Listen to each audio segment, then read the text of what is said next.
suafa manu malo Yesu Kiriso le Nasareta. O ia o le ao le kalesia. O le tātou walii, o le tātou tupu, o le tātou matai. O ia foi o le tātou kutua. Ia, e whapea lava o na mātou to e ofo alofa. Ma whatalofa atua i le ni tai au mātangu fie. Ia ao se lao le lei ma se avanoa. O to e momoni manuia mai e le tua e le ngata le tō soifua. Ia wapea foi o le mātou ola. Ia ua lava le whaua wina. Tātou tiute mo tātou whaiva. Ia wapea foi le nei Paul Kalama. E pe lava ona whaatino ina i tai au te tasi. Me lea. Ia, fio mai am tala mai a ao. O le fole am talia le tātou mawhatanga i le tatalo. Tātou tatalo. Ngā ngapa i ae, fio mai ai o mātou loto. Mātou whanono manu lava i ate oe. A wai tonu ma le lei ma ato o me uma mātou te whaia. Ina ua le lingi mai lau whau. Unga i lunga ia i mātou. Mātou talo i sau ina i mātou le toto le tamai māmoe. Papa ia, whamanuia foi. Ia le nei au wala o so ta inga o mātou whangaina. Ina ia vi ia pea lo suafa. I la mātou au nanga. Ia wa mātou ngāru ana whai. E le ngata sula lo alofa ma lo anga le lei. Sufi fo i le whatu tua o le au pa ia ma le au uso. Ina ia o mātou tua. Ma whai alawa wha whine to anga la mātou au nanga. Wale vi inga sili mo oe o le pa ia Israelu. Ma le mamalu o Iakopo. Ia, me leo mātou talo le nei tai au. Ina mai lau angelu. Tō la wapi le mea nei. Ia manuia, ma whai uina i fo i le nei mawhatanga ma le nei por kalama le fifia. Fo i le vi inga i ate oe. No lo suafa i su o mātou wala awa tuai. Mene. Ia, usura tātou pese. Praise the Lord. Le pese lea mate fia usuina le tai au nei. Wana o Yesu e malia hei loa nganga ma loa nganga. Loa langa ma loa langa. Amen. Na o Yesu.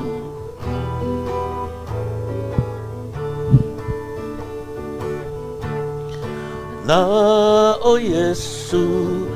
E malia ai o loa nganga.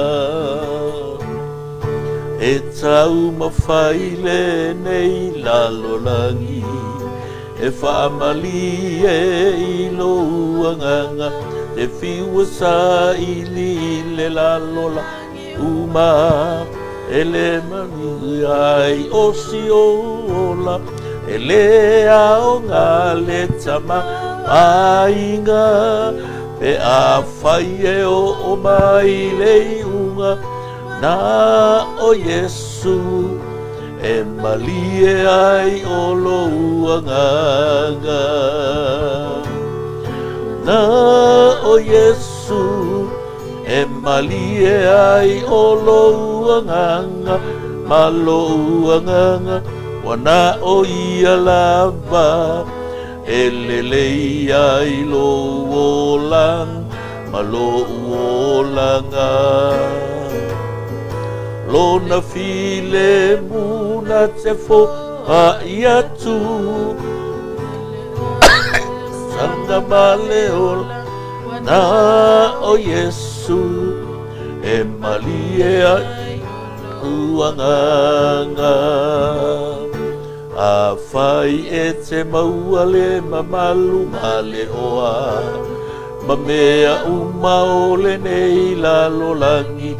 Ale fio Yesu i loto e mau loyo ola e le au ngale tama ainga e a fai e o mai le unga sau ya Yesu e malie ai o loanganga. Na o Yesu e malie ai o loanganga. Ma loanganga wana o ia lava. E lelei ai loolanga. Ma loolanga.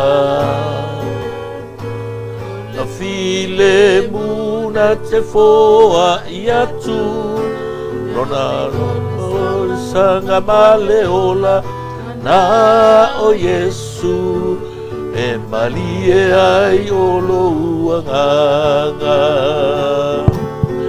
Na o Yesu E malie ai o lo uanganga Malo uanganga Na o ia lava E lele ai lo uolanga Malo uolanga Lona file muna te fo Ma ia tu Lona alofa yori sanga male ola Na o Yesu E malie ai o lo uanganga Sau ya Yesu E malie ai o lo uanganga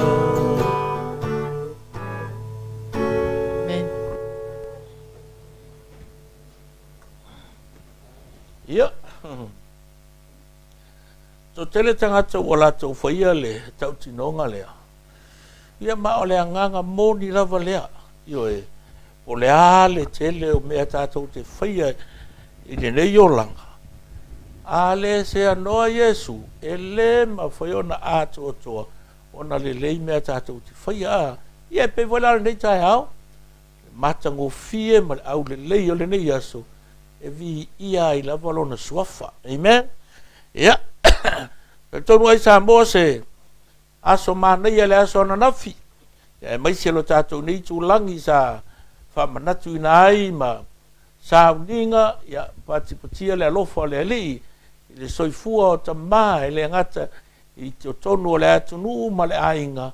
E whapea fo I tonu o le kalesia. Ia tātou te vi ia I lava lona alofa. Awa uma na fofoina le tangata ia ma au mai I tātou e tofu tangata malana matawhaioi malana tiute le ngata I le tūpao tama ia e whapea fo I le tūpao tina e whafta ia la le atua ono tama whafta e fo I le atua ono tina ia whapea fo I mare whanau ia ma tātou umala o loo ngālu nue whatasi mo le vi inga o le tātou o li o Yesu Kiriso ia o le nei tai hao fo ia lae e iai ia e la foi tulangi I tāpua inga I sauninga o le nei aso ia ia le ali ia o nei la tai hao la amatanga o le tātou pol kalama foi le nei vai aso ia o le la ato e amatalia le tātou a devotion pe masani iai o le tātou mta upula le nei tai hao pe ona iai foi le tātou mta upu fasolo I tai umalawa pe ona iai e whaunu talaina whapea Be directed by a clear vision. Be directed by a clear vision. Ia taita ina oe le tō whā manino, ma le tō whā ua ato toa o na mala malama le le I ailo ma fau ma lo uloto. Whaitau ina le luka e lua lon whai upe fast food ma le iwa. Mga lia luka lon tau pe lua lon whai upe fast food ma le iwa. E whapea, whafunga mai. O na whai atu leo ia ia te ila ua. Se a ea le mea ana lua sa ili mai ia te au. Lua te leiloa ea te tau ona o iai I le fale o lo tama. Se a ea le mea ua lua sa ili mai ia te au. Lua te leiloa ea e te tau ona o iai I le fale o lo tama. And from the New King James versions of Luke chapter 2 verse 49, it says, And he said to them, Why did you seek me? Did you not know that I must be about my Father's business? And he said to them, Why did you seek me? Did you not know that I must be about my Father's business? Be directed by a clear vision.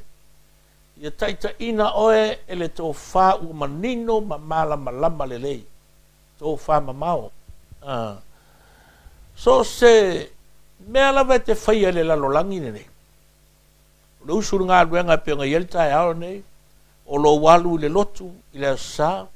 o lo walu ke ka alo i le malae po pe ke alu ke whangoka pe ke alu anga iuka ko ngā vau pe ke alu ke asiasi po ai lava ke alu iai e ka kauanga e savali e kusa ma ka iala wa ku inga ku ia ke oe e whatino ai le mea lea ua e alu e whai a le oni ta iala e mai le company po le whalapo le putonga oni ta iala e mai le malo po le kalesia ai whapea foi ka iala i kongolo ainga tātou e ai le mautau loto foi leo tātou lo mai whataoto awa orta mai tu samalona la wa matua e le koe ka esai principles e whapea foi la i le tō whama mao po le manu lauti o whatu ina mo oe e te ngalue anga iai i le ia whatau nu ina le mafu anga na lai ona whatino e oe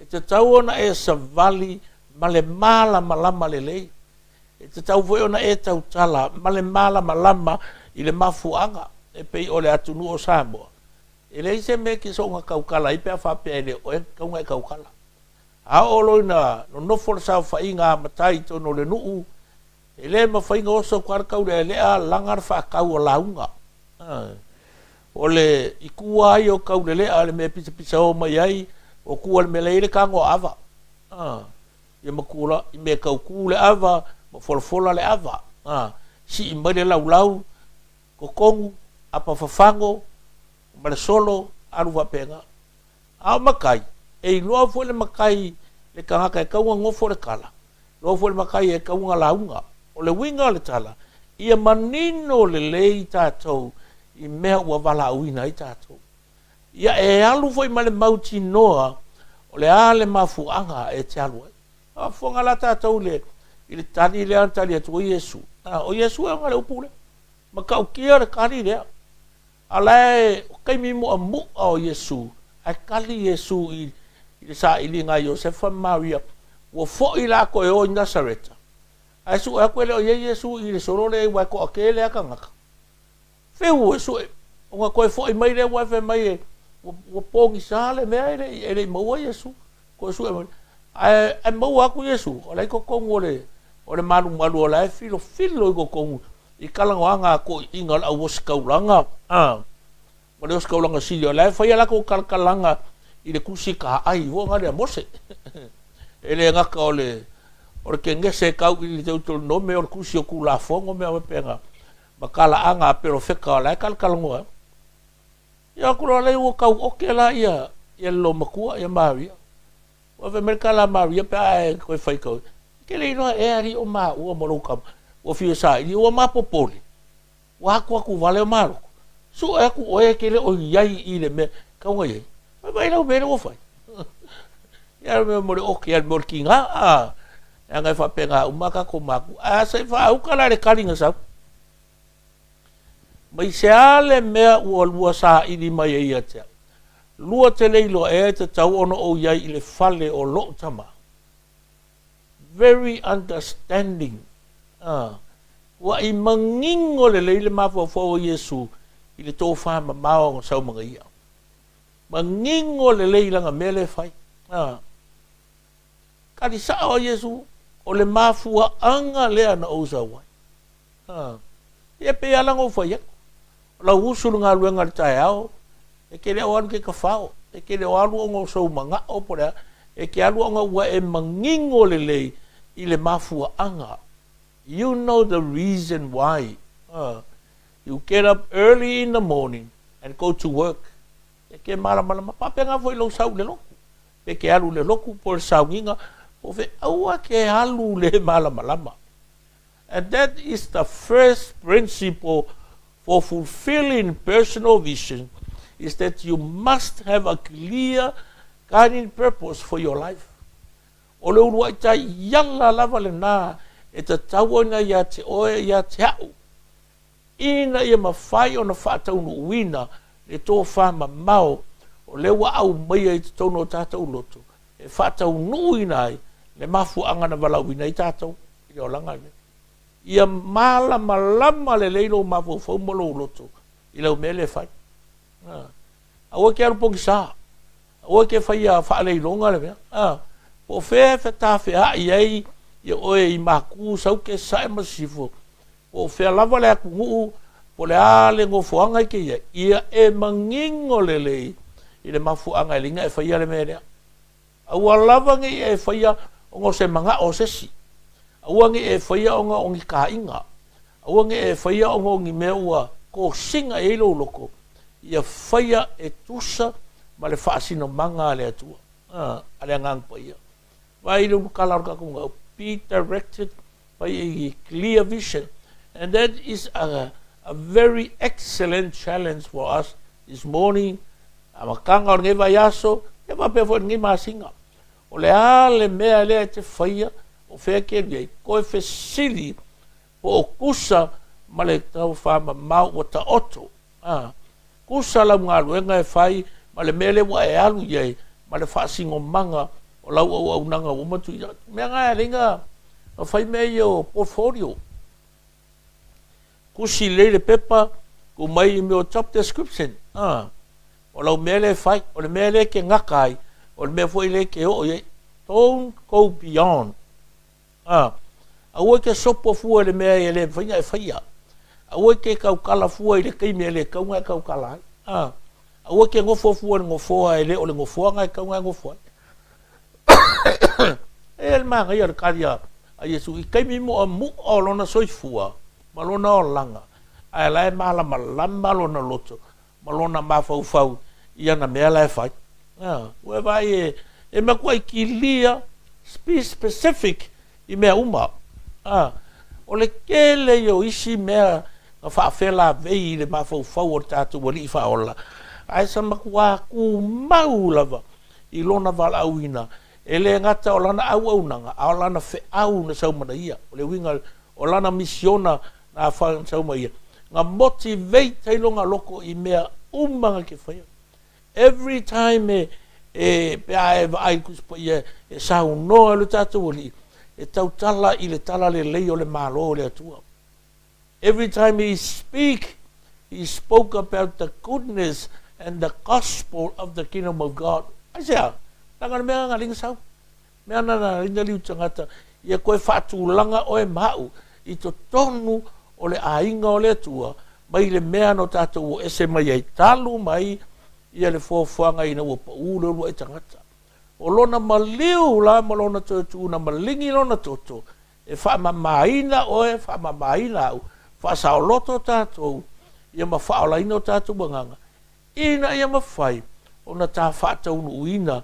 Le mafu anga na lai ona toto fi tatu mai tatu la langi ne every effective leader or group of people in history has had that one thing in common they were directed by a clear vision o tangata lava ele ngata o tangata na tai wa mavai aku mamumu aku o le kokongo le kala fase du piko le la langi ngai o le kulanga mawunga le manguia sa kai ka inga ele ko fa mangingo ele ko fa mamau o mangingo maka okolele ya Mose Yosua Kavika Nehemia malano ano tangata le finga tuai ai to sila ia mai to titilo e asava vali kongua ile mea nga fata nuina lato male mea na tuina ile tu to no lato loto va penga foi a apela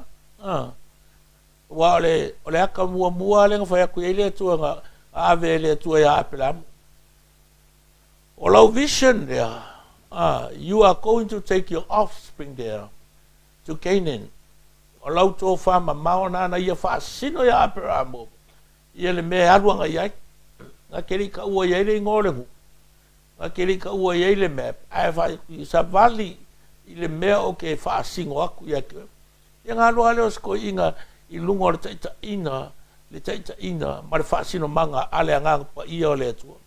Wa ile manga ia o le me whaingo fie whaingo fie ia o nga maua ka kou le kaunga le lei le kaunga manguia kou ngu gisi kaimi pefe ko ai ka kou mangi lui kau ni whaafi ka uri o le o langa I lungo la wala ka kou ke ai le ma whai o nga ka kou ko ilalo ai langa laia langa laua uma le awala nga fe meka kusava dia pe ka ko ke para la si fo ilalo o ku ka ia lo vai se ala po se o ngala au e po le ilalo ma o si pe la ngalo kuri e ko fa ku la vo i lunga le menga ka ua ke le lo mala malama i le to fa mau ma le mafu anga understanding about your vision and your purpose i le lalo langi nei ma le mafu anga na leuna o mai ata tau e pe fo i o le nei tai au.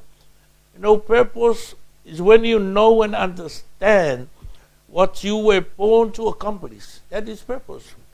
But vision is when you can see it in your mind by faith and begin to imagine it. Ina ua e loa matu le mamau i lo fatu tua e le o makai ona e tali tonu lea iai ma matalo na e ngalue ina lo wola mau me e fa ina ia e o iai ina ia mawhai o ne taunu iai ma vea ma wha manu yanga ia te oe e te loe a whai le isi a nganga ia te oe nganga kaura if you have no sense of focus e pea ka ua o le ota i lunga o le vasa e le ropo whea luanga iai o le mea e alu iai le angi le makangi ma le au au o le peau ia ka whea kuiai a alu wa pea alu iai a alu wa pea le e ka kau o nga iai ia ki oe se wha moe moe ma ia ki lia ma ngingo lau ai i le mele ka wai ke alu anga iai. You cannot contribute to God's greater purpose if you don't know your personal vision. True story ya le mea e le ma whai ona ato toala o nanga i le tua pe a whai e te le malama lama i le mafu anga po le ale tō wha mama o te oto i tono lonoto e distract oe ma whaala ve lave me o le o langa nge o le pa o mea i oso pa o mea i oso o laike sa wale ke alonga vape me mor ka ngaka o le kala paulo ma whai i le kalesia kaka kau longa mafau fau whaalongo le fika i le kai masawali ia kau le kau o le lei o le kaka whai whakoanga o la au ma le whakoanga ma mangu ia maua le fua le lei o le kangaka ka alo ia focus longa mafau fau le ka alonga alu ko kongu kua ko ele mafau fau o characters ngai konu la fa makala mai apostolo ia maua ka ko inga ia focus ka ko i le mele nga au mai ka ko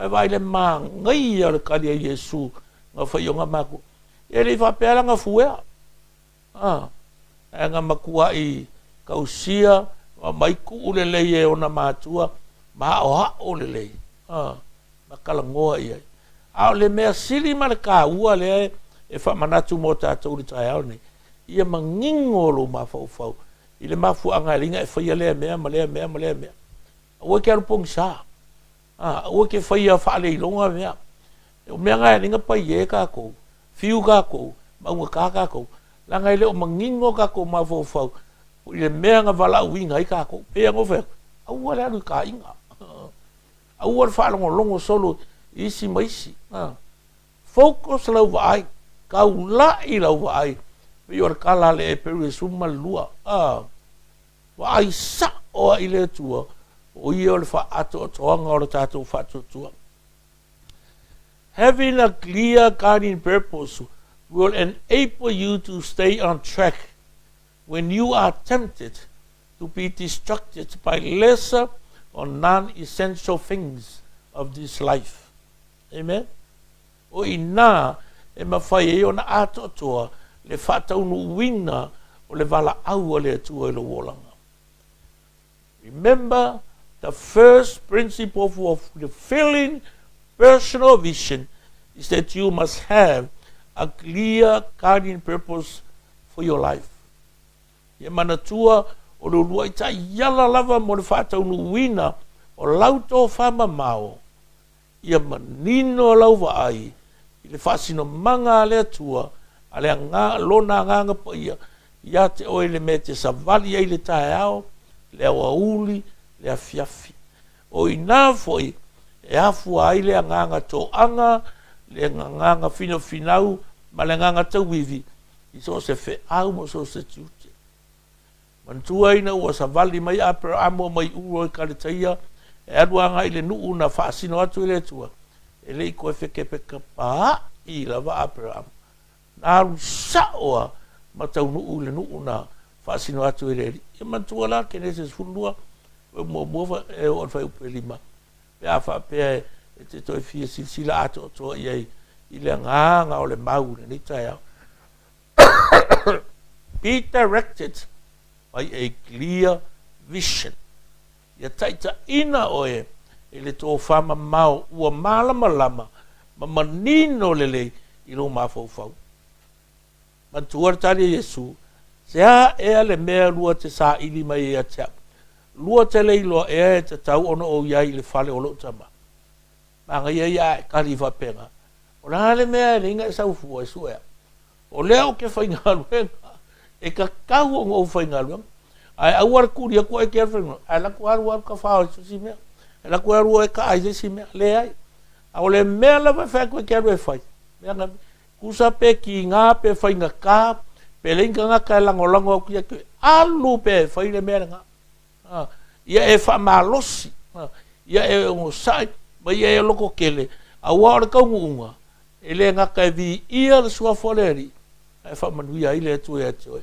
e le ngata mo oe au isi tangata umaya e mauwhata si mo oe be directed by a clear vision ia wha manuia le atu e lo whina ngalo ma lo loto le ni tae au ta maa whaftai te le lava a matanga fo i le nei vai aso i whi au mtiu te mga aluenga ia ue wha manino mai wha manatu mai ai mātou ia taita ina la mātou sa valinga la mātou au nanga o mātou tiute mo mātou whaiva ele tō whama mā ua manino ma ua mālama lama ia i o mātou loto ia whaftai angang ia mō lau whau whaftai i lo wanga le lei ma rau tu umusu mai ai mātou ina ia tōnu masao mātou tō mea uma mātou te whaia ina ia vi ia le suafo Yesu Kiriso lo mātou ali i mo lo mātou whaola ia ma manuia foi la uso ina ia mai la to uma mai no matu mafuta le nei tai ao e mai se foi le lai tu vai sa ni ngo fe ngai mala to nei aso ia vi ia i te lava lo suafo Yesu ma manuia mai le nei aso ia nga lue pa pe foi ya o nga nai fanau e la pui pui ngai i la to fe o ngai lungo le awala e mai se fale a onga e fai uina le nei aso le manuia le fia male sa ngale bu o ile vi ngai ate o lo matu o li Yesu o e ala to le matu talo amen.